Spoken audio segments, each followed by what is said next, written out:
aí para vocês. Vamos para a palavra. Bom, o tema da palavra de hoje é novos começos nos relacionamentos. Por que falar de relacionamento? Vou contar um pouquinho de mim antes. Eu sou um cara difícil de lidar. Meu pai está aqui, ele sabe. O pessoal que anda comigo, cara. E a gente é difícil de lidar. E aí, durante minha vida, você se encontra em dificuldades em relacionamentos. Fala assim, como que eu resolvo isso aqui? Como que eu resolvo esse problema? Como que eu vou conseguir lidar com essa situação, com essa pessoa que eu estou ligado a ela? Não tem como eu me desligar dessa pessoa. Não tem como eu simplesmente falar assim, ó, tá fora da minha vida. Não, eu tenho que resolver. Então, essa mensagem hoje é para nós. Para começar a falar sobre essa mensagem, queria contar um pouquinho da minha vida. E para começar, contar uma história. A história é a seguinte.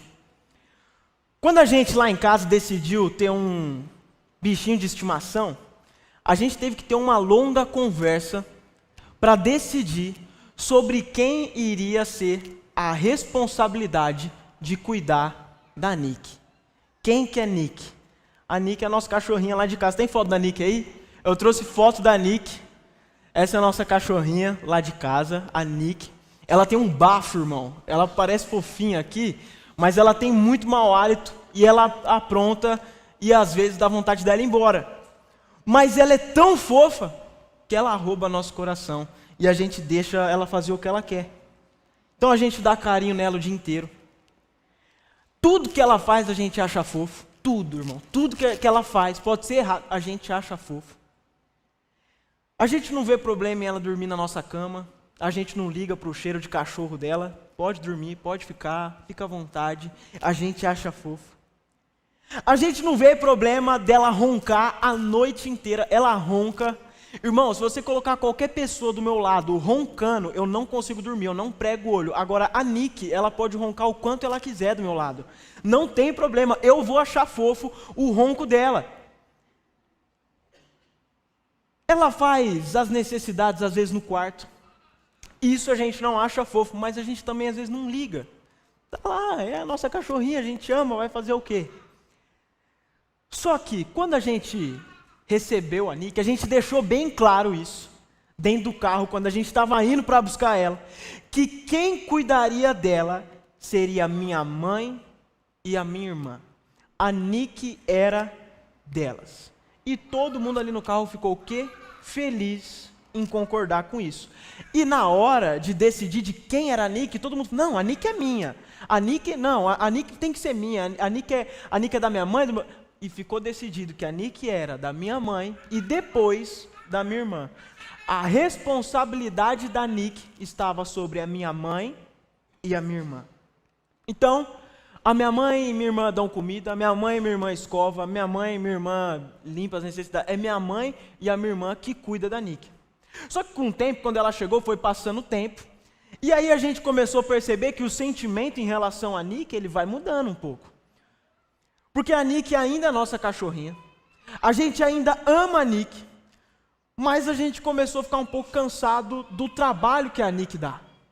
Então, por exemplo, quem que vai levar a Nick no banho? Quem que vai levar a Nick na casa da avó, porque a Nick ama ir na casa da avó, brincar com a cachorrinha da minha avó? Quem que vai fazer isso com a Nick? Quem que vai limpar? Quem que vai fazer isso? Então a gente começou a ficar cansado, com os latidos, pedindo comida. A Nick, ela está o tempo todo com fome, irmão. O tempo todo, se você der pedra, a Nick come. Quem que vai fazer as coisas com a Nick? Então começou a ter um cansaço. Só que, com todo esse cansaço, eu tinha que chegar na minha mãe e na minha irmã e falar assim, olha, a Nick é de vocês. Infelizmente, eu não posso ajudar vocês nessa. A Nick é responsabilidade de vocês. E eu tenho certeza, irmão, que nas situações que elas gostam da Nick, elas iam gostar de ouvir, olha, a Nick é de vocês. Elas iam gostar de ouvir quando eu falasse, olha, a Nick é de vocês para brincar. A Nick é de vocês quando ela acabou de sair do banho, que ela está cheirosinha. A Nick é de vocês quando ela tá calma, quando ela não está dando trabalho. Mas quando eu digo que a Nick é delas numa situação de ter que limpar as necessidades da Nick, aí elas já não gostam. Aí elas queriam que a Nick fosse minha. Elas queriam que a Nick fosse de outra família. Elas queriam nem que a Nick estivesse lá. Por quê? Porque dá trabalho. E aí eu percebi uma coisa. Anique é delas na saúde e na doença. Anique é delas na riqueza e na pobreza. Anique é delas com bafo ou sem bafo. E aí eu percebi, elas estão presas a Nick. O namoro acabou, a lua de mel acabou, elas estavam mutuamente amarradas a Nick. A Nick, ela passou de uma opção a uma obrigação. A Nick passou de um bichinho de estimação a uma tarefa diária. A Nick passou de alguém para brincar a alguém para cuidar. Irmão, com essa história da Nick, talvez você consiga se identificar com algumas coisas. Porque existe a chance de você ter conhecimento da claustrofobia que vem com o comprometimento. Você deve ter conhecimento desse medo que vem com o comprometimento. Só que ao invés de você ser lembrado, olha, ela é sua cachorra, as pessoas vão dizer, olha, é seu marido, olha, é sua esposa, olha, é seu filho, é sua filha, é seu chefe, é seu colega de trabalho, é seu primo, é sua tia, é seu irmão da igreja, ou qualquer outra relação que exija lealdade para se manter firme, para sobreviver. Quantas vezes no dia você é lembrado das pessoas que estão ligadas a você? Olha, é seu filho, é o irmão da igreja, é o seu irmão de ministério, é o seu melhor amigo, é o seu amigo de infância. Quantas vezes você é lembrado que você está ligado a alguém? Com o comprometimento dessas relações vem o quê? Medo. Medo do quê? De estar preso a relações. E aí o que acontece? Algumas pessoas, elas decidem fugir da relação. O que elas fazem?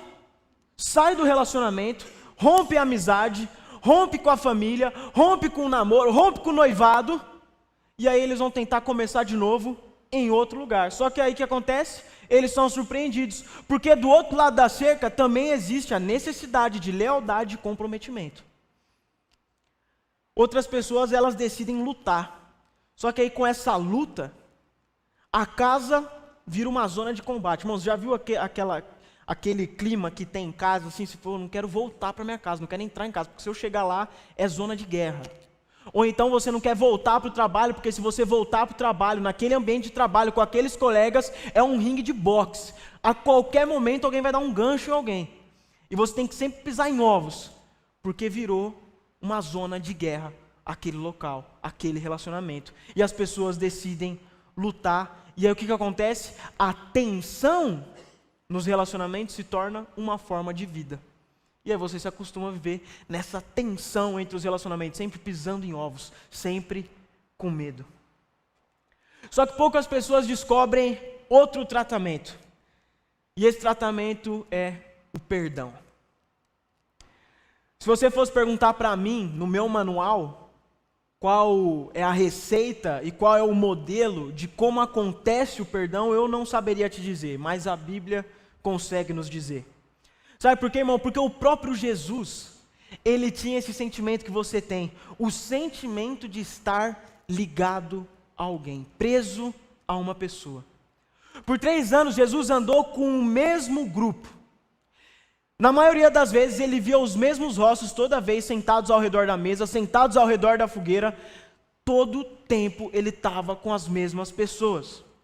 Iam nos mesmos barcos, andavam pelas mesmas estradas, visitavam as mesmas casas. E a pergunta que eu faço, como Jesus se manteve fiel aos seus homens? Porque, pensa comigo, Jesus, ele tinha não apenas que lidar com as estranhezas e com as manias visíveis desses discípulos. Jesus, ele não tinha que lidar apenas com um discípulo que ele falava muito, ou que era muito chato, quando ele chegava, ninguém aguentava ficar perto dele, ou então que era fofoqueiro, sei lá, ele não tinha que lidar só com essas coisas que ele podia ver, mas Jesus também tinha que lidar com as fraquezas invisíveis desses caras. E eu queria que você pensasse um pouco sobre isso. Porque Jesus, ele podia ouvir os pensamentos não ditos dos discípulos. Jesus, ele conhecia as dúvidas pessoais dos discípulos. Jesus não sabia apenas as dúvidas presentes, mas Jesus sabia quais seriam as dúvidas futuras de seus discípulos. E a pergunta que eu faço, e se você soubesse cada erro que as pessoas que você ama houvessem cometido, ou melhor, os erros que elas ainda cometeriam, se você soubesse. Se você soubesse de cada coisa que já pensaram sobre você, ou que ainda vão pensar, cada irritação, cada descontentamento, cada traição. Jesus sabia. Irmão, se pergunta aí com você mesmo, foi difícil para Jesus amar a Pedro, sabendo que Pedro o negaria? Foi difícil para Jesus amar Tomé, sabendo que um dia Tomé iria questionar a ressurreição de Cristo? Eu fico me perguntando, como Jesus resistiu ao impulso de falar assim, olha, esse grupo aqui está tudo errado, os caras é tudo difícil de lidar, vou tentar procurar outro grupo. Como Jesus resistiu a fazer isso? Porque tem horas que a gente não resiste. Assim, pô, essa equipe aqui não está dando certo, vou procurar outro. Esses caras aqui não está rolando, vou procurar outro. Esse relacionamento não está dando certo, vou procurar outro. Como Jesus resistiu a esse impulso? Porque se você olhar para esses caras, João, ele queria destruir o inimigo. Pedro cortou fora a orelha do outro. Dias antes da morte de Jesus, sabe o que estava acontecendo? Os discípulos, eles estavam discutindo para saber quem dentre eles era o melhor. Jesus devia olhar para aquilo e falar assim, meu Deus, eles não entenderam nada. A pergunta é, como Jesus foi capaz de amar pessoas difíceis de serem amadas? Como Jesus foi capaz de amar pessoas difíceis de serem amadas? Essa é a pergunta do crente, né, irmão?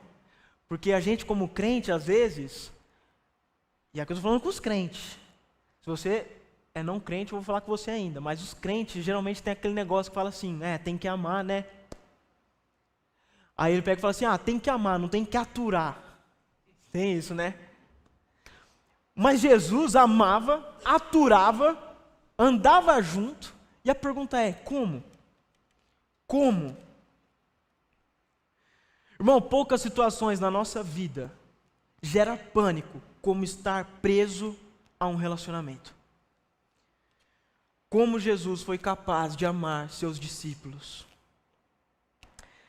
A resposta a gente consegue encontrar no 13º capítulo do livro de João. Se você está com Bíblia celular, eu quero que você deixe aberto, porque eu vou colocar só alguns versículos aqui na tela e eu vou relatar para você o que está escrito lá. Se você puder, deixa aberto aí no celular, na Bíblia, enfim. Bom, a resposta que está nesse capítulo que você vai deixar aberto aí é com toalha e bacia. Como Jesus conseguiu amar os seus discípulos, que eram pessoas difíceis de serem amadas? A resposta é com toalha e bacia. Não precisa deixar o texto não, eu não vou ler agora não. O pessoal vai deixar aberto, põe aí, toalha e bacia, isso. Irmão, de todos os momentos que na Bíblia a gente consegue ver os joelhos dobrados de Jesus, nenhum deles é tão precioso quanto esse momento que está aberto aí na sua Bíblia, em que ele se ajoelha diante dos seus discípulos e lava os seus pés. Deixa eu te explicar um pouco do contexto que está aí, para a gente não ter que ler tudo. Foi um dia longo, Jerusalém estava lotada de convidados pascais, porque era época de Páscoa. Muitos desses convidados, eles queriam que o mestre Jesus desse uma olhadinha neles, então estava todo mundo cercando ali Jesus. O sol estava quente, irmão. A rua era seca, estrada, e os discípulos tudo longe de casa. Irmão, era aqueles dias, sabe aqueles dias que você está assim e fala assim, mano, eu quero uma ducha agora, sabe? Uma ducha de desencardir, que bate aquela água forte em você, você deixa aquela água batendo nas costas, e você tira aquele suor, aquela nhaca, que a gente fala, tira nhaca. Era dia daqueles, de tirar nhaca. E esses caras estavam lá com Jesus. Então os discípulos entraram, um por um, tomaram seus lugares ao redor da mesa numa casa. Na parede estava pendurada uma toalha, e no chão tinha um jarro e uma bacia. Irmão, qualquer um dos discípulos, qualquer um deles, poderia se oferecer para o trabalho, mas nenhum deles se ofereceu. Depois de um momento, Jesus se levanta, remove sua capa, enrola um cinto de servo em volta da sua cintura, pega a bacia, se ajoelha diante de seus discípulos, começa a desamarrar as sandálias, levanta os pés, cobre o pé com água e começa a lavar os pés dos discípulos. Um a um. Irmão, imagine como esse pé estava encardido. Imagina como esse pé estava ruim. Jesus, ele faz o trabalho até terminar a fila, os 12 discípulos. Na época de Jesus, lavar os pés de alguém era uma tarefa destinada não apenas para quem era servo, mas era para a casta mais baixa de servo. Vou te explicar. Irmão, todo círculo que você se envolve, todo grupo que você entra, existe uma hierarquia, uma pirâmide. O topo da pirâmide é os top, a base da pirâmide é a ralé. Na classe dos servos, tinham os servos top e tinham os ralé. A tarefa de lavar os pés de alguém era para quem estava na base da pirâmide. Eram os últimos. Era o servo do servo. E quando Jesus faz isso, irmão, tenha certeza de uma coisa e tenha isso em mente. Jesus conhece o futuro de cada pé que ele está lavando. E esses 24 pés que ele lavou, irmão, no dia seguinte, não vão estar mais seguindo o mestre. Nenhum desses pés que ele lavou no dia seguinte vai continuar a lutar pela causa de Cristo. Nenhum desses pés vão continuar declarando que são amigos de Cristo, que são discípulos de Cristo no dia seguinte. Nenhum deles, não ia sobrar um. Esses 24 pés, eles iam correr por segurança quando eles vissem um romano na rua. Porque o Império Romano estava atrás de Cristo por conta da causa de Cristo. O que eles fizeram? Não vou ficar com Cristo, estou zarpando. Não quero, foge. Mas apesar disso, um desses pés não iria abandonar Jesus no jardim. Um desses pés não iria fugir no Getsemane, como os discípulos fizeram. Um desses pés não ia passar nem dessa noite. Na mesma noite, ele iria abandonar Cristo. Na mesma noite, ele abandonaria Cristo. E eu procurei, irmão, uma tradução que pudesse dizer: Jesus lavou o pé de todos os discípulos, menos o de Judas. Mas eu não encontrei. Que momento da Bíblia, irmão. Silenciosamente, Jesus ergue os pés do seu traidor e os lava. Dentro de algumas horas, Judas não estaria mais lutando pela causa de Cristo. Ele teria seus pés lavados. E algumas horas depois, ele estaria na presença de Caifás para entregar Jesus à morte. Irmão, esse é o presente que Jesus dá para os seus discípulos. Esse é o presente que Jesus dá para os seus discípulos, dá para nós hoje. Esse é o presente. Que presente é esse? Irmão, Jesus sabe o que esses homens estão prestes a fazer. Ele sabe que eles estão prestes a encenar o ato mais horrível da vida deles, que é negar Jesus, abandonar Jesus. Só que pela manhã, irmão, todos eles vão enterrar a cabeça deles com vergonha e vão olhar para os pés deles com nojo. Sabe por quê? Porque eles vão se lembrar de como Jesus se ajoelhou e lavou os pés de cada um. E eles vão perceber que os pés deles continuam limpos. E olha o que diz João 13,7. Coloca na tela, João 13,7. O que eu faço, você não compreende agora, mas vai entender depois. Irmão, isso é o mais extraordinário. Jesus perdoou os pecados dos discípulos antes que eles cometessem o pecado. Jesus ofereceu misericórdia para os seus discípulos antes que eles solicitassem misericórdia. Aí você vai dizer: eu nunca seria capaz de fazer isso. Eu não sou capaz de fazer isso. A dor é muito grande. A pessoa me feriu profundamente. São muitas feridas, é muita dor. Eu não aguento olhar na cara da pessoa. Não dá. A presença da pessoa já me constrange. Eu já quero sair de perto. Eu não posso ver pintado de ouro. Eu não quero olhar para essa pessoa que me feriu. E talvez esse seja o problema, seu irmão. Talvez você esteja vendo a pessoa errada.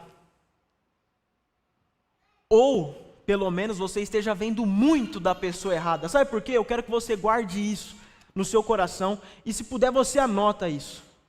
O segredo de ter um coração igual o de Jesus é ter os olhos fixos nele. O convite hoje é para você tentar olhar para longe daquela pessoa que te machucou e fixar os olhos naquele que te salvou. Coloca o verso 14 e 15. Verso 14. Isso. Ora, se eu, sendo Senhor e Mestre, lavei os pés de vocês, também vocês devem lavar os pés uns dos outros. Porque eu lhes dei o exemplo, para que, como eu fiz, vocês façam também. Irmão, Jesus lava os nossos pés por duas razões. Primeira razão, assim como ele ofereceu misericórdia para os discípulos, ele nos oferece misericórdia. Assim como ele perdoou os discípulos, Jesus nos perdoa. Ele lava os nossos pés. A primeira razão pelo qual Jesus lava os nossos pés é para oferecer misericórdia na sua vida. Porque você não é merecedor de ter os pés lavados. Mas Jesus lavou seus pés e lavou mais do que isso, lavou os seus pecados. Amém? Só que a segunda razão pela qual Jesus lava os nossos pés é para nos transmitir uma mensagem. Eu queria que você gravasse essa mensagem. A mensagem é simplesmente: Jesus oferece graça incondicional. Nós temos que oferecer graça incondicional. A misericórdia de Cristo precedeu os nossos erros. A nossa misericórdia deve preceder os erros dos outros. Aqueles no círculo de Cristo não tinham dúvidas de seu amor. As pessoas no nosso círculo não devem duvidar do nosso amor por elas. Irmão, o que significa ter um coração assim? Igual de Jesus, um coração que perdoa. Significa ajoelhar como Jesus ajoelhou, tocando as partes encardidas das pessoas que nos machucaram, tocando nas partes encardidas das pessoas às quais nós estamos ligados e lavando delas a indelicadeza com delicadeza. Ou como Paulo escreveu, e nós podemos resumir tudo isso em que Paulo escreveu, se conseguir colocar na tela para mim, Efésios 4:32, Paulo diz assim: sejam bondosos e compassivos uns para com os outros, perdoando-se mutuamente, assim como Deus os perdoou em Cristo. Irmão, existem pecados na Bíblia que não tem perdão. Não tem perdão. Um deles é a blasfêmia contra o Espírito Santo. Sabe qual que é o outro? É a falta de perdão. Na oração do Pai Nosso nós pedimos: nos perdoa assim como nós perdoamos. Se a gente não perdoa, nós não somos perdoados. E como está no texto aqui, sejam bondosos e compassivos uns para com os outros, perdoando uns aos outros, como também Deus em Cristo perdoou vocês. Nós perdoamos porque nós somos perdoados. E aí você vai me questionar: mas Mateus, o que você está me dizendo? Eu não fiz nada de errado. Eu não sou o culpado. Eu não sou o que traiu. Eu não sou o que mentiu. Eu não sou a parte culpada da história. E talvez você não seja mesmo a parte culpada da história, mas deixa eu te dizer uma coisa, irmão. Jesus também não era. Jesus não era a parte culpada da história. O culpado era você. E por você, ele foi no lugar. De todos os homens naquela sala, irmão, apenas um era merecedor de ter os pés lavados. E ele foi quem lavou os pés. Aquele que merecia ser servido, serviu a todos que estavam ali. E a genialidade, irmão, do exemplo de Jesus e do ensinamento de Jesus é que o peso de uma construção, de uma ponte, sempre cai no lado mais forte. O que isso quer dizer? Aquele que é inocente é que faz o gesto. Aquele que é inocente é quem toma iniciativa. Aquele que é inocente é quem pede o perdão. E aí, irmão, sabe o que acontece quando nós temos esse coração? O que acontece? Na maioria das vezes, se aquele que está do lado certo se oferece para lavar o pé daquele que está do lado errado, ambos se ajoelham e ambos lavam os pés uns dos outros. Sabe por quê? Porque todo mundo acha que sempre está certo. É ou não é? Você sempre acha que você está certo. Eu sempre acho que estou certo. Agora, se a gente que sempre acha que está certo, falar assim, eu sou certo, então eu vou lavar os pés, a outra pessoa também acha que está certo, irmão. O que acontece? Lavamos os pés uns dos outros. Lavamos os pés uns dos outros. Entenda isso. Relacionamentos não prosperam porque os culpados são punidos. Relacionamentos prosperam porque os inocentes são misericordiosos. O seu relacionamento com Cristo só pode prosperar porque aquele que foi inocente foi misericordioso para com você. O seu relacionamento com qualquer pessoa só vai prosperar se, independente se essa pessoa falhar ou não com você, você ser misericordioso com ela.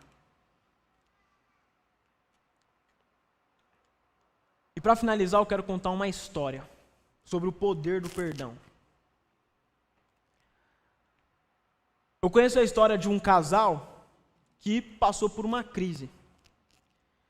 E, por meio de uma série de eventos, ela ficou sabendo de um ato de infidelidade da parte dele. Só que esse ato de infidelidade tinha acontecido há 10 anos atrás. Mas ela descobriu, irmão, mulher descobre tudo.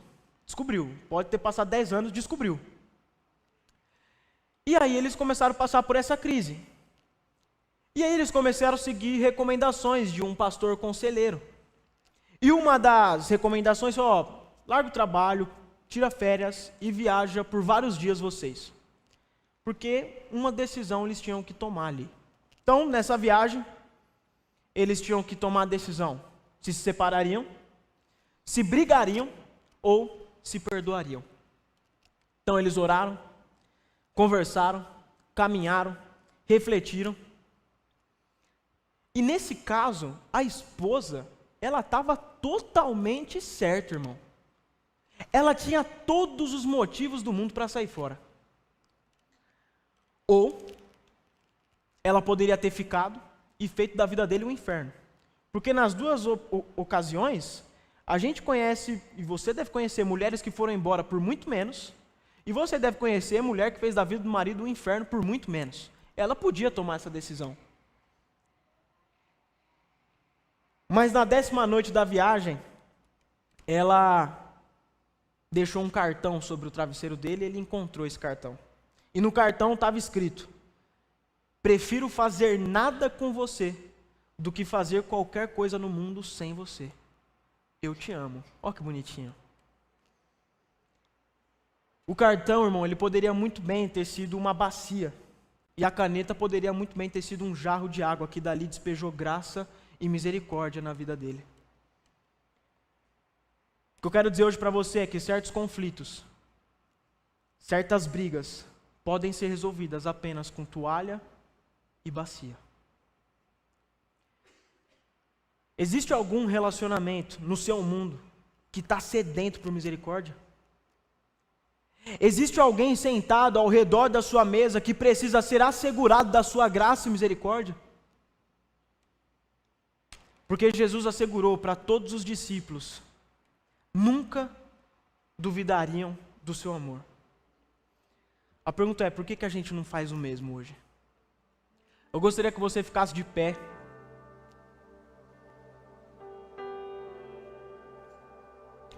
Um dos maiores problemas das pessoas não liberarem perdão é não se sentirem perdoadas. Se sentem em dívida com algo, se sentem em débito com alguma coisa, mas o Senhor está falando hoje para você que Ele perdoa pecados, Ele perdoa situações, Ele te perdoa. O Senhor oferece hoje para você graça e misericórdia. O Senhor despeja hoje sobre sua vida graça e misericórdia, porque para você perdoar, você precisa se sentir perdoado por Cristo. Você só consegue liberar perdão se você entender que Cristo te perdoou, que Cristo te limpou, que Cristo te purificou, que Cristo te salvou. Você só consegue olhar para longe daquela pessoa que te magoou se você ter os olhos fixos naquela pessoa que te salvou.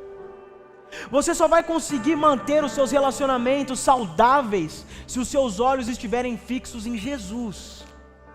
Irmão, você não merecia, mas Ele te perdoou. Você não merecia, mas Ele te salvou. Você não merecia, mesmo você sendo o que você é, mas Ele te resgatou, te libertou. Por que você não consegue fazer o mesmo com as pessoas?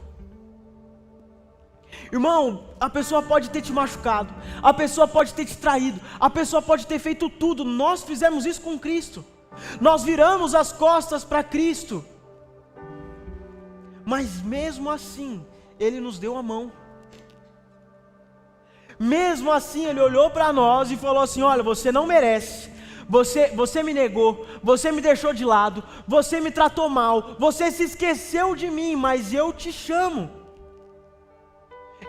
de filho, eu quero te resgatar, eu quero me relacionar com você. Irmão, Jesus é aquele que perdoa pecados, Jesus é aquele que restaura relacionamento, Jesus é aquele que pode fazer com que sua casa tenha paz de uma vez por todas. Jesus é aquele que pode restaurar casamento, que pode restaurar relação de pai e filho. Jesus é aquele que pode transformar realidades. Irmão, você precisa de um novo começo no seu relacionamento, na sua casa, com a sua família, no seu trabalho, eu não sei. Você precisa olhar para Jesus. Olhando para Jesus, fluirá de nós graça e misericórdia. Graça e misericórdia. E aí, irmão, você vive em paz. Você vive em paz. Você já ouviu aquele tipo de frase? Meu, como você conseguiu deixar isso tão barato? Eu já ouvi muito isso, eu já falei isso para mim mesmo. Meu, mas vai ficar por isso mesmo? É só isso, a pessoa fez o que fez comigo, eu vou aceitar? Eu não vou fazer nada em troca? Irmão, quando você está olhando para Cristo, você entende. Jesus tinha todos os motivos do mundo para me condenar, e Ele não fez isso. Por que eu vou condenar o outro? Por que eu vou fazer isso com o outro? Por que eu vou punir o outro? Jesus chama hoje para você viver um novo começo na sua vida. Para você viver um novo começo do seu relacionamento, primeiro você tem que ter um relacionamento pleno com Jesus. E agora eu quero que você feche seus olhos, irmão, aí onde você está. E eu tenho alguns apelos para fazer hoje, para nós orarmos sobre isso, em nome de Jesus. O primeiro apelo que eu quero fazer nessa noite é se tem alguém aqui que precisa, antes de se reconciliar nos seus relacionamentos, se reconciliar com Cristo. Por exemplo, eu nunca fiz uma oração confessando os meus pecados, pedindo perdão, me reconciliando com Cristo, e eu preciso fazer isso para que os meus relacionamentos prosperem. Se existe alguém aqui hoje, está todo mundo de olho fechado, irmão, não fique constrangido. Se existe alguém aqui hoje que precisa se reconciliar com Cristo, eu gostaria que fizesse um sinal com a sua mão em nome de Jesus. Se houver alguém hoje nessa situação, eu gostaria que fizesse um sinal com a mão. Amém.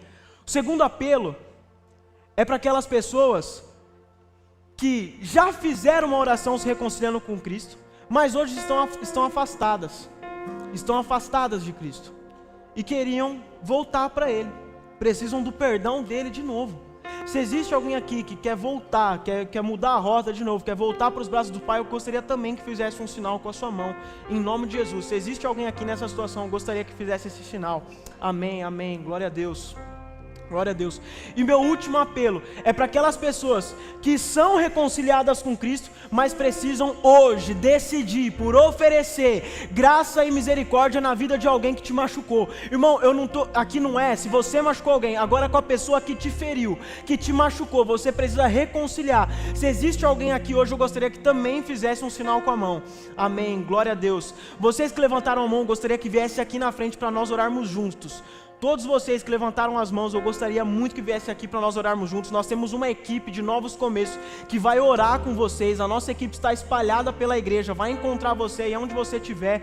Em nome de Jesus, irmão, não fica com vergonha, vem aqui orar. Porque hoje é dia de novos começos, amém?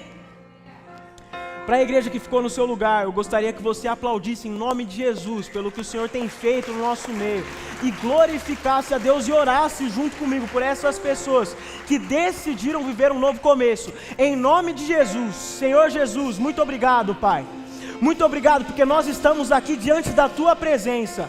Muito obrigado porque hoje o Senhor, Pai, restaura relacionamentos.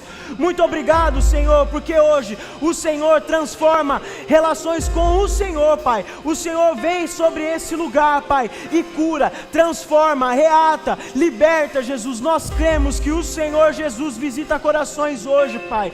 Nós cremos que o Senhor hoje muda a realidade dessas casas, muda a realidade dessas famílias, muda a realidade dessas relações, Jesus. Nós cremos hoje, Pai, que o Senhor muda a realidade de morte para a vida, Pai. O Senhor resgata pessoas da morte para a vida.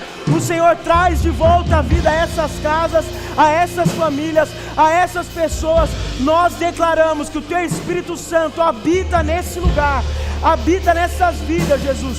Nos encha com o Teu Espírito Santo, Pai. O Senhor é aquele que pode transformar. O Senhor é aquele que faz tudo novo. O Senhor é aquele que transforma, Pai. Transforma em nome de Jesus. Em nome de Jesus. Aí para vocês. Vamos para a palavra. Bom, o tema da palavra de hoje é novos começos nos relacionamentos. Por que falar de relacionamento? Vou contar um pouquinho de mim antes. Eu sou um cara difícil de lidar. Meu pai está aqui, ele sabe. O pessoal que anda comigo, cara. E a gente é difícil de lidar. E aí, durante minha vida, você se encontra em dificuldades em relacionamentos. Fala assim, como que eu resolvo isso aqui? Como que eu resolvo esse problema? Como que eu vou conseguir lidar com essa situação, com essa pessoa que eu estou ligado a ela? Não tem como eu me desligar dessa pessoa. Não tem como eu simplesmente falar assim, ó, tá fora da minha vida. Não, eu tenho que resolver. Então, essa mensagem hoje é para nós. Para começar a falar sobre essa mensagem, queria contar um pouquinho da minha vida. E para começar, contar uma história. A história é a seguinte. Quando a gente lá em casa decidiu ter um bichinho de estimação, a gente teve que ter uma longa conversa para decidir sobre quem iria ser a responsabilidade de cuidar da Nick. Quem que é Nick? A Nick é a nossa cachorrinha lá de casa. Tem foto da Nick aí? Eu trouxe foto da Nick. Essa é a nossa cachorrinha lá de casa, a Nick. Ela tem um bafo, irmão. Ela parece fofinha aqui, mas ela tem muito mau hálito e ela apronta e às vezes dá vontade dela ir embora. Mas ela é tão fofa que ela rouba nosso coração e a gente deixa ela fazer o que ela quer. Então a gente dá carinho nela o dia inteiro. Tudo que ela faz a gente acha fofo. Tudo, irmão. Tudo que ela faz, pode ser errado, a gente acha fofo. A gente não vê problema em ela dormir na nossa cama. A gente não liga para o cheiro de cachorro dela. Pode dormir, pode ficar, fica à vontade. A gente acha fofo. A gente não vê problema dela roncar a noite inteira. Ela ronca. Irmão, se você colocar qualquer pessoa do meu lado roncando, eu não consigo dormir, eu não prego o olho. Agora, a Nick, ela pode roncar o quanto ela quiser do meu lado.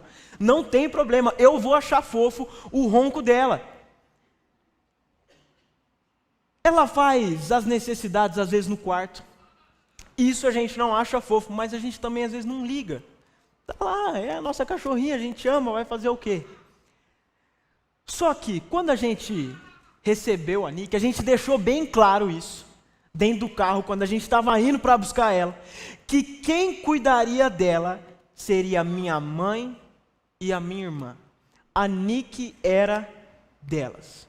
E todo mundo ali no carro ficou o quê? Feliz em concordar com isso. E na hora de decidir de quem era a Nick, todo mundo, não, a Nick é minha.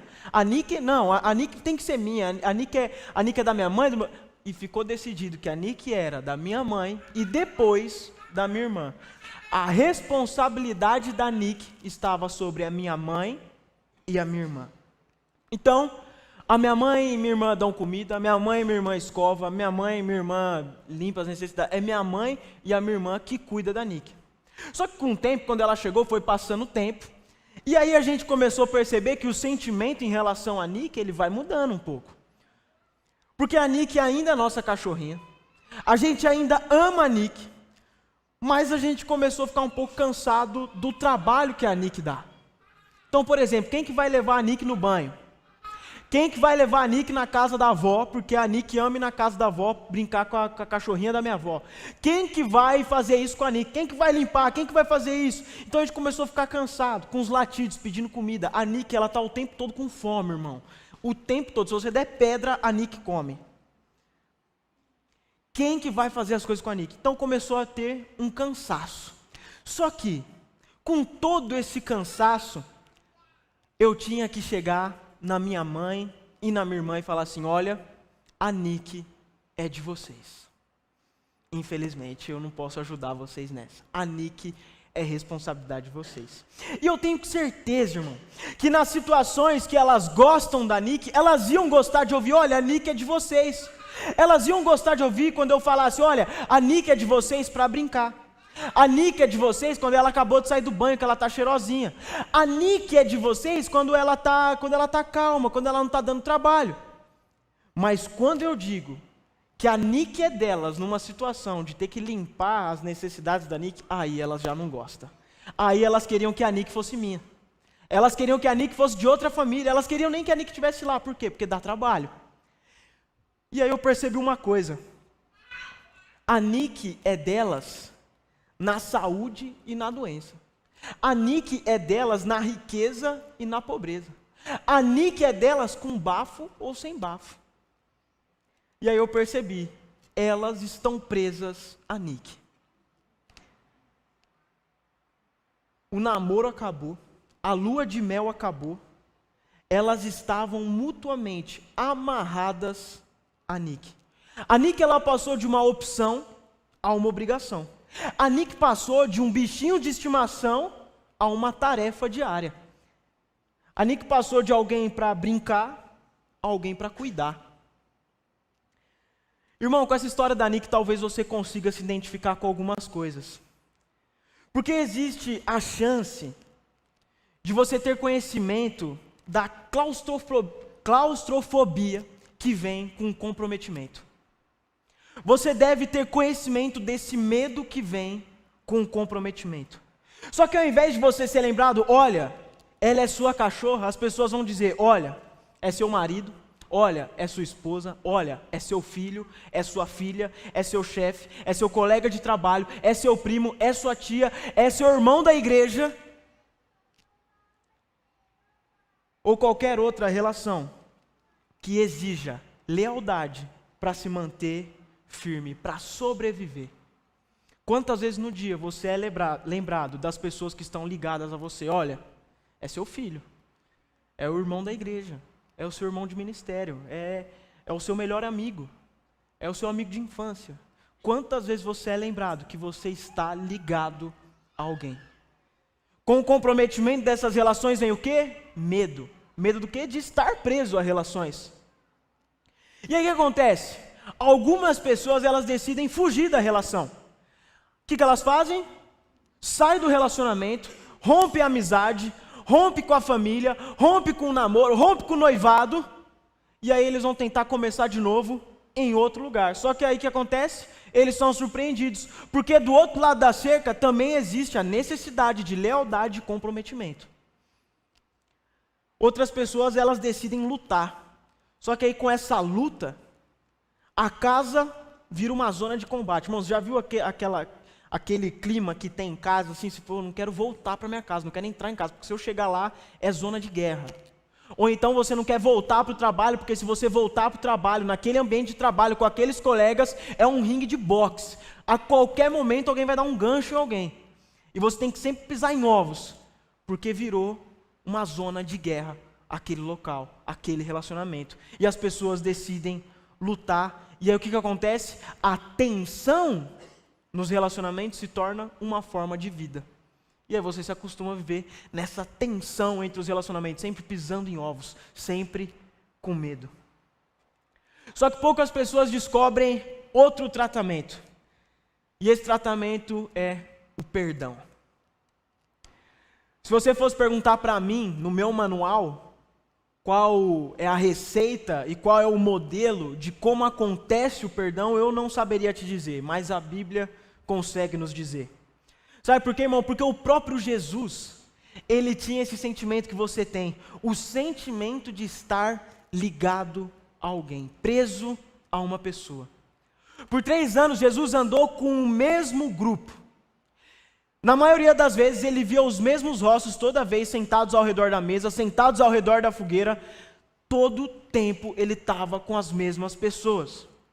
Iam nos mesmos barcos, andavam pelas mesmas estradas, visitavam as mesmas casas. E a pergunta que eu faço: como Jesus se manteve fiel aos seus homens? Porque, pensa comigo, Jesus, ele tinha não apenas que lidar com as estranhezas e com as manias visíveis desses discípulos. Jesus, ele não tinha que lidar apenas com um discípulo que ele falava muito, ou que era muito chato, quando ele chegava, ninguém aguentava ficar perto dele, ou então que era fofoqueiro, sei lá, ele não tinha que lidar só com essas coisas que ele podia ver. Mas Jesus também tinha que lidar com as fraquezas invisíveis desses caras. E eu queria que você pensasse um pouco sobre isso. Porque Jesus, ele podia ouvir os pensamentos não ditos dos discípulos. Jesus, ele conhecia as dúvidas pessoais dos discípulos. Jesus não sabia apenas as dúvidas presentes, mas Jesus sabia quais seriam as dúvidas futuras de seus discípulos. E a pergunta que eu faço: e se você soubesse cada erro que as pessoas que você ama houvessem cometido, ou melhor, os erros que elas ainda cometeriam, se você soubesse? Se você soubesse de cada coisa que já pensaram sobre você, ou que ainda vão pensar, cada irritação, cada descontentamento, cada traição, Jesus sabia. Irmão, se pergunta aí com você mesmo: foi difícil para Jesus amar a Pedro, sabendo que Pedro o negaria? Foi difícil para Jesus amar Tomé, sabendo que um dia Tomé iria questionar a ressurreição de Cristo? Eu fico me perguntando, como Jesus resistiu ao impulso de falar assim: olha, esse grupo aqui está tudo errado, os caras é tudo difícil de lidar, vou tentar procurar outro grupo. Como Jesus resistiu a fazer isso? Porque tem horas que a gente não resiste. Assim, essa equipe aqui não está dando certo, vou procurar outro. Esses caras aqui não está rolando, vou procurar outro. Esse relacionamento não está dando certo, vou procurar outro. Como Jesus resistiu a esse impulso? Porque se você olhar para esses caras, João, ele queria destruir o inimigo. Pedro cortou fora a orelha do outro. Dias antes da morte de Jesus, sabe o que estava acontecendo? Os discípulos, eles estavam discutindo para saber quem dentre eles era o melhor. Jesus devia olhar para aquilo e falar assim: meu Deus, eles não entenderam nada. A pergunta é: como Jesus foi capaz de amar pessoas difíceis de serem amadas? Como Jesus foi capaz de amar pessoas difíceis de serem amadas? Essa é a pergunta do crente, né, irmão? Porque a gente, como crente, às vezes, e aqui eu estou falando com os crentes, se você é não crente, eu vou falar com você ainda, mas os crentes geralmente tem aquele negócio que fala assim: tem que amar, né? Aí ele pega e fala assim: tem que amar, não tem que aturar. Tem isso, né? Mas Jesus amava, aturava, andava junto, e a pergunta é: como? Como? Irmão, poucas situações na nossa vida gera pânico como estar preso a um relacionamento. Como Jesus foi capaz de amar seus discípulos? A resposta a gente consegue encontrar no 13º capítulo do livro de João. Se você está com Bíblia celular, eu quero que você deixe aberto, porque eu vou colocar só alguns versículos aqui na tela e eu vou relatar para você o que está escrito lá. Se você puder, deixa aberto aí no celular, na Bíblia, enfim. Bom, a resposta que está nesse capítulo que você vai deixar aberto aí é: com toalha e bacia. Como Jesus conseguiu amar os seus discípulos, que eram pessoas difíceis de serem amadas? A resposta é: com toalha e bacia. Não precisa deixar o texto não, eu não vou ler agora não. O pessoal vai deixar aberto, põe aí, toalha e bacia, isso. Irmão, de todos os momentos que na Bíblia a gente consegue ver os joelhos dobrados de Jesus, nenhum deles é tão precioso quanto esse momento que está aberto aí na sua Bíblia, em que ele se ajoelha diante dos seus discípulos e lava os seus pés. Deixa eu te explicar um pouco do contexto que está aí, para a gente não ter que ler tudo. Foi um dia longo, Jerusalém estava lotada de convidados pascais, porque era época de Páscoa. Muitos desses convidados, eles queriam que o mestre Jesus desse uma olhadinha neles, então estava todo mundo cercando ali Jesus. O sol estava quente, irmão. A rua era seca, estrada. E os discípulos tudo longe de casa. Irmão, era aqueles dias, sabe aqueles dias que você está assim e fala assim, mano, eu quero uma ducha agora, sabe? Uma ducha de desencardir que bate aquela água forte em você, você deixa aquela água batendo nas costas e você tira aquele suor, aquela nhaca, que a gente fala, tira nhaca. Era dia daqueles, de tirar nhaca. E esses caras estavam lá com Jesus. Então os discípulos entraram, um por um, tomaram os seus lugares ao redor da mesa numa casa. Na parede estava pendurada uma toalha, e no chão tinha um jarro e uma bacia. Irmão, qualquer um dos discípulos, qualquer um deles, poderia se oferecer para o trabalho, mas nenhum deles se ofereceu. Depois de um momento, Jesus se levanta, remove sua capa, enrola um cinto de servo em volta da sua cintura, pega a bacia, se ajoelha diante de seus discípulos, começa a desamarrar as sandálias, levanta os pés, cobre o pé com água e começa a lavar os pés dos discípulos. Um a um. Irmão, imagine como esse pé estava encardido. Imagina como esse pé estava ruim. Jesus, ele faz o trabalho até terminar a fila, os 12 discípulos. Na época de Jesus, lavar os pés de alguém era uma tarefa destinada não apenas para quem era servo, mas era para a casta mais baixa de servo. Vou te explicar. Irmão, todo círculo que você se envolve, todo grupo que você entra, existe uma hierarquia, uma pirâmide. O topo da pirâmide é os top, a base da pirâmide é a ralé. Na classe dos servos, tinham os servos top e tinham os ralé. A tarefa de lavar os pés de alguém era para quem estava na base da pirâmide. Eram os últimos. Era o servo do servo. E quando Jesus faz isso, irmão, tenha certeza de uma coisa e tenha isso em mente. Jesus conhece o futuro de cada pé que ele está lavando. E esses 24 pés que ele lavou, irmão, no dia seguinte, não vão estar mais seguindo o mestre. Nenhum desses pés que ele lavou no dia seguinte vai continuar a lutar pela causa de Cristo. Nenhum desses pés vão continuar declarando que são amigos de Cristo, que são discípulos de Cristo no dia seguinte. Nenhum deles, não ia sobrar um. Esses 24 pés, eles iam correr por segurança quando eles vissem um romano na rua. Porque o Império Romano estava atrás de Cristo por conta da causa de Cristo. O que eles fizeram? Não vou ficar com Cristo, estou zarpando. Não quero, foge. Mas apesar disso, um desses pés não iria abandonar Jesus no jardim. Um desses pés não iria fugir no Getsêmani, como os discípulos fizeram.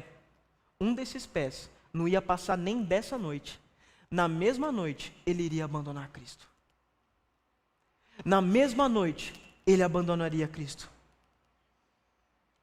E eu procurei, irmão, uma tradução que pudesse dizer: Jesus lavou o pé de todos os discípulos, menos o de Judas. Mas eu não encontrei. Que momento da Bíblia, irmão. Silenciosamente, Jesus ergue os pés do seu traidor e os lava. Dentro de algumas horas, Judas não estaria mais lutando pela causa de Cristo. Ele teria seus pés lavados.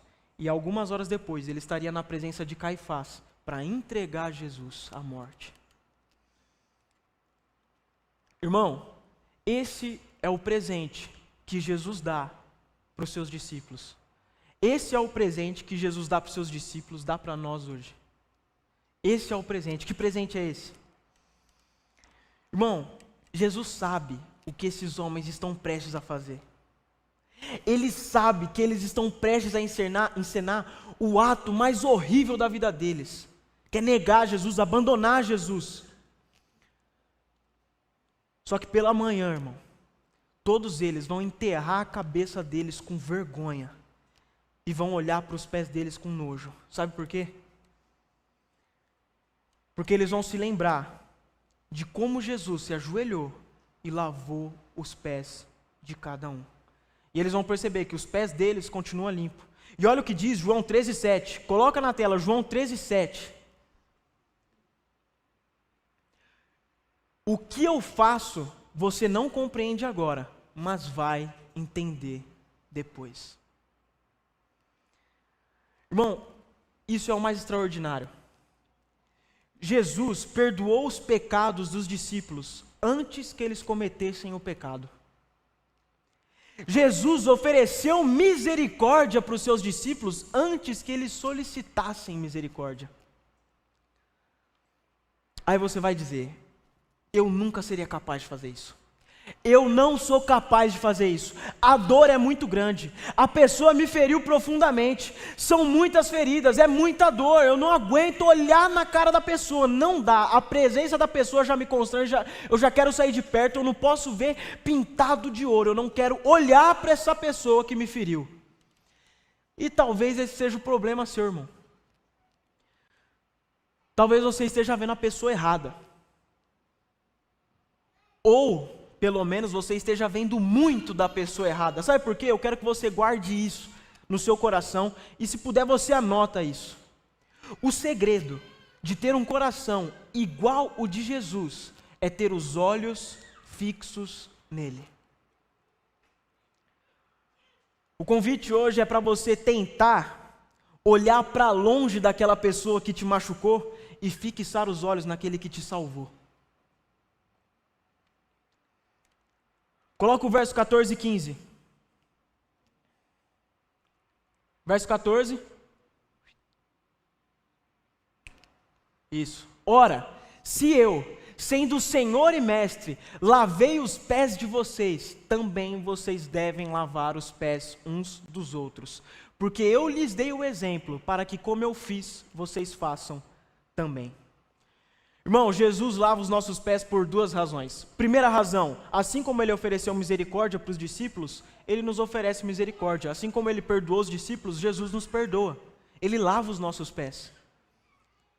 A primeira razão pelo qual Jesus lava os nossos pés é para oferecer misericórdia na sua vida. Porque você não é merecedor de ter os pés lavados. Mas Jesus lavou seus pés e lavou mais do que isso, lavou os seus pecados. Amém?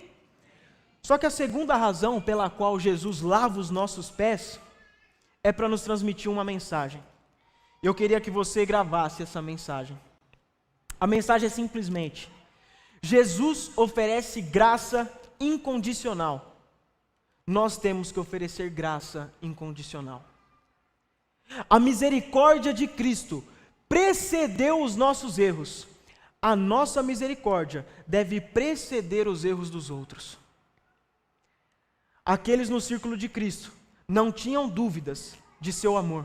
As pessoas no nosso círculo não devem duvidar do nosso amor por elas. Irmão, o que significa ter um coração assim? Igual de Jesus, um coração que perdoa. Significa ajoelhar como Jesus ajoelhou, tocando as partes encardidas das pessoas que nos machucaram, tocando nas partes encardidas das pessoas às quais nós estamos ligados e lavando delas a indelicadeza com delicadeza. Ou como Paulo escreveu, e nós podemos resumir tudo isso em que Paulo escreveu, se conseguir colocar na tela para mim, Efésios 4:32, Paulo diz assim: sejam bondosos e compassivos uns para com os outros, perdoando-se mutuamente, assim como Deus os perdoou em Cristo.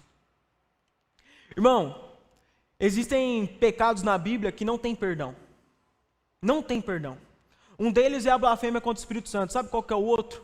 É a falta de perdão.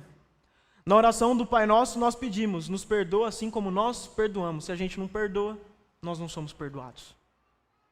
E como está no texto aqui, Sejam bondosos e compassivos uns para com os outros, perdoando uns aos outros, como também Deus em Cristo perdoou vocês. Nós perdoamos porque nós somos perdoados.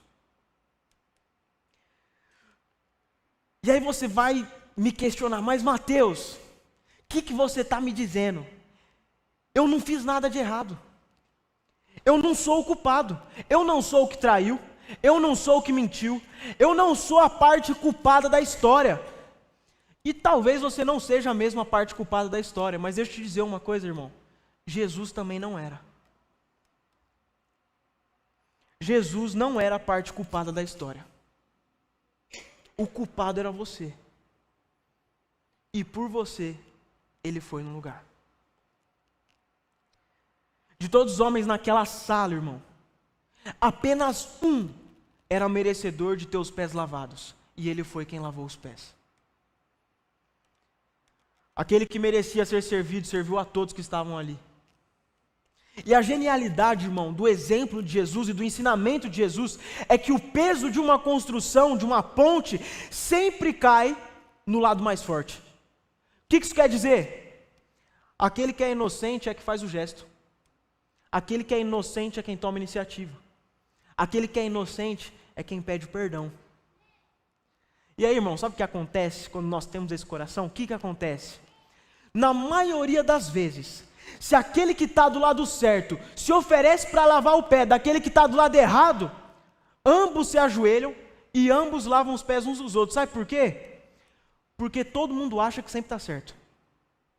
É ou não é? Você sempre acha que você está certo. Eu sempre acho que estou certo. Agora, se a gente que sempre acha que está certo, falar assim, eu sou certo, então eu vou lavar os pés, a outra pessoa também acha que está certo, irmão. O que acontece? Lavamos os pés uns dos outros. Lavamos os pés uns dos outros. Entenda isso. Relacionamentos não prosperam porque os culpados são punidos. Relacionamentos prosperam porque os inocentes são misericordiosos. O seu relacionamento com Cristo só pode prosperar porque aquele que foi inocente foi misericordioso para com você. O seu relacionamento com qualquer pessoa só vai prosperar se, independente se essa pessoa falhar ou não com você, você ser misericordioso com ela. E para finalizar, eu quero contar uma história sobre o poder do perdão. Eu conheço a história de um casal que passou por uma crise. E, por meio de uma série de eventos, ela ficou sabendo de um ato de infidelidade da parte dele. Só que esse ato de infidelidade tinha acontecido há 10 anos atrás. Mas ela descobriu, irmão, mulher descobre tudo. Descobriu, pode ter passado 10 anos, descobriu. E aí eles começaram a passar por essa crise. E aí eles começaram a seguir recomendações de um pastor conselheiro. E uma das recomendações foi, larga o trabalho, tira férias e viaja por vários dias vocês. Porque uma decisão eles tinham que tomar ali. Então, nessa viagem, eles tinham que tomar a decisão se separariam, se brigariam ou se perdoariam. Então, eles oraram, conversaram, caminharam, refletiram. E nesse caso, a esposa, ela estava totalmente certa, irmão. Ela tinha todos os motivos do mundo para sair fora. Ou ela poderia ter ficado e feito da vida dele um inferno. Porque nas duas ocasiões, a gente conhece, e você deve conhecer, mulheres que foram embora por muito menos, e você deve conhecer mulher que fez da vida do marido um inferno por muito menos. Ela podia tomar essa decisão. Mas na 10ª noite da viagem, ela deixou um cartão sobre o travesseiro dele e ele encontrou esse cartão. E no cartão estava escrito: prefiro fazer nada com você do que fazer qualquer coisa no mundo sem você. Eu te amo. Olha que bonitinho. O cartão, irmão, ele poderia muito bem ter sido uma bacia. E a caneta poderia muito bem ter sido um jarro de água que dali despejou graça e misericórdia na vida dele. O que eu quero dizer hoje para você é que certos conflitos, certas brigas, podem ser resolvidas apenas com toalha e bacia. Existe algum relacionamento no seu mundo que está sedento por misericórdia? Existe alguém sentado ao redor da sua mesa que precisa ser assegurado da sua graça e misericórdia? Porque Jesus assegurou para todos os discípulos, nunca duvidariam do seu amor. A pergunta é, por que a gente não faz o mesmo hoje? Eu gostaria que você ficasse de pé.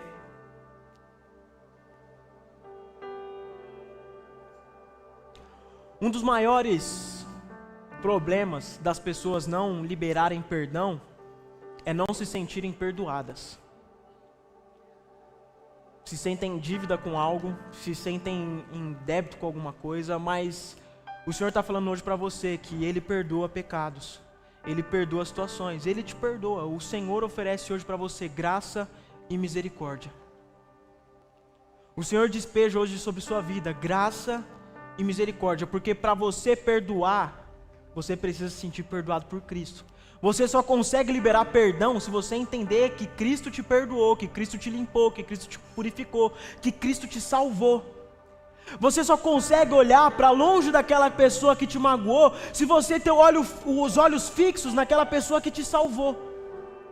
Você só vai conseguir manter os seus relacionamentos saudáveis se os seus olhos estiverem fixos em Jesus. Irmão, você não merecia, mas Ele te perdoou. Você não merecia, mas Ele te salvou. Você não merecia, mesmo você sendo o que você é, mas Ele te resgatou, te libertou. Por que você não consegue fazer o mesmo com as pessoas? Irmão, a pessoa pode ter te machucado, a pessoa pode ter te traído, a pessoa pode ter feito tudo. Nós fizemos isso com Cristo. Nós viramos as costas para Cristo. Mas mesmo assim, Ele nos deu a mão. Mesmo assim, Ele olhou para nós e falou assim: olha, você não merece, você me negou, você me deixou de lado, você me tratou mal, você se esqueceu de mim, mas eu te chamo de filho, eu quero te resgatar, eu quero me relacionar com você. Irmão, Jesus é aquele que perdoa pecados, Jesus é aquele que restaura relacionamento, Jesus é aquele que pode fazer com que sua casa tenha paz de uma vez por todas. Jesus é aquele que pode restaurar casamento, que pode restaurar relação de pai e filho. Jesus é aquele que pode transformar realidades. Irmão, você precisa de um novo começo no seu relacionamento, na sua casa, com a sua família, no seu trabalho, eu não sei. Você precisa olhar para Jesus. Olhando para Jesus, fluirá de nós graça e misericórdia. Graça e misericórdia. E aí, irmão, você vive em paz. Você vive em paz. Você já ouviu aquele tipo de frase? Meu, como você conseguiu deixar isso tão barato? Eu já ouvi muito isso. Eu já falei isso para mim mesmo. Meu, mas vai ficar por isso mesmo? É só isso? A pessoa fez o que fez comigo, eu vou aceitar? Eu não vou fazer nada em troca? Irmão, quando você está olhando para Cristo, você entende. Jesus tinha todos os motivos do mundo para me condenar, e Ele não fez isso. Por que eu vou condenar o outro? Por que eu vou fazer isso com o outro? Por que eu vou punir o outro?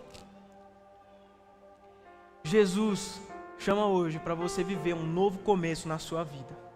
Para você viver um novo começo do seu relacionamento, primeiro você tem que ter um relacionamento pleno com Jesus. E agora eu quero que você feche seus olhos, irmão, aí onde você está. E eu tenho alguns apelos para fazer hoje, para nós orarmos sobre isso, em nome de Jesus. O primeiro apelo que eu quero fazer nessa noite é se tem alguém aqui que precisa, antes de se reconciliar nos seus relacionamentos, se reconciliar com Cristo. Por exemplo, eu nunca fiz uma oração confessando os meus pecados, pedindo perdão, me reconciliando com Cristo, e eu preciso fazer isso para que os meus relacionamentos prosperem. Se existe alguém aqui hoje, está todo mundo de olho fechado, irmão, não fique constrangido. Se existe alguém aqui hoje que precisa se reconciliar com Cristo, eu gostaria que fizesse um sinal com a sua mão em nome de Jesus. Se houver alguém hoje nessa situação, eu gostaria que fizesse um sinal com a mão. Amém.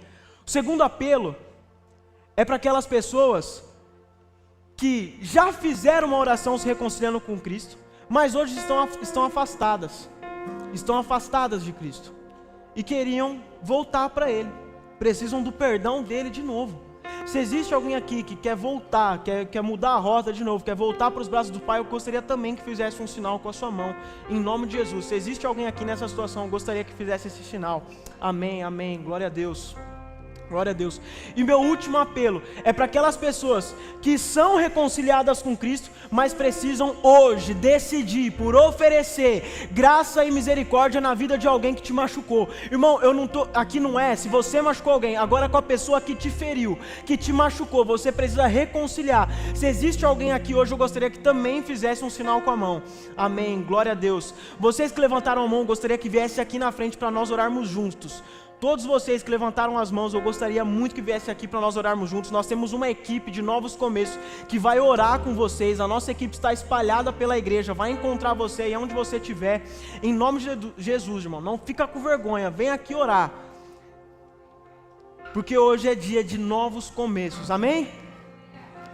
Para a igreja que ficou no seu lugar, eu gostaria que você aplaudisse em nome de Jesus, pelo que o Senhor tem feito no nosso meio, e glorificasse a Deus e orasse junto comigo por essas pessoas que decidiram viver um novo começo, em nome de Jesus. Senhor Jesus, muito obrigado, Pai, muito obrigado porque nós estamos aqui diante da Tua presença.